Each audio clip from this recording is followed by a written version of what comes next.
పశ్చిమాసియాలో చెలరేగిన యుద్ధ జ్వాలలు అమాయక విదేశీ కార్మికుల ప్రాణాలను బలి తీసుకుంటున్నాయి. సౌదీ అరేబియా రాజధాని రియాద్‌కు దక్షిణాదిన ఉన్న ఆల్ ఖర్జా గవర్నరేట్‌పై జరిగిన శక్తివంతమైన క్షిపణి దాడిలో ఇద్దరు పౌరులు అంటే మన భారతీయ పౌరులు మృతి చెందారు. అంతేకాకుండా మరో 12 మందికి తీవ్రంగా గాయపడ్డారని చెప్పారు. ఇరాన్ తన పొరుగున ఉన్న గల్ఫ్ దేశాలపై వరుసగా క్షిపణులు, డ్రోన్లతో విరుచుకుపడుతున్న క్రమంలో ఈ దాడి చోటు చేసుకోవడం గమనార్హమట. So Saudi civil defence agency వెల్లడించిన వివరాల ప్రకారం ఆల్ ఖర్జా ప్రాంతంలోని ఒక నివాసి సోమోదంపై గుర్తు తెలియని మిలిటరీ ప్రాజెక్టైల్ వచ్చి పడిందన్నమాట. ఈ దాడిలో అక్కడ నివసిస్తున్న ఇద్దరు విదేశీయులు అక్కడక్కడ మృతి చెందారు.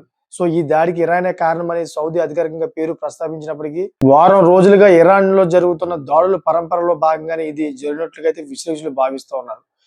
ఏది ఏమైనా కానీ మన భారతదేశం నుంచి గల్ఫ్ దేశాలకి పనుల నిమిత్తం వెళ్తూ ఉంటారు. ఎందుకంటే మన భారతదేశంలో చాలా మంది ఆర్థిక పరిస్థితులు బాగోక దుబాయ్, కువైట్, అదేవిధంగా సౌదీ ఈ కంట్రీస్కి అయితే వెళ్ళి అక్కడ పనులు చేసుకొని ఎంతో కొంత డబ్బు సంపాదించుకొని వాళ్ళ స్థితిగతులు బాగుపడాలని చెప్పి వాళ్ళు ఇండియాకి వస్తూ ఉంటారు.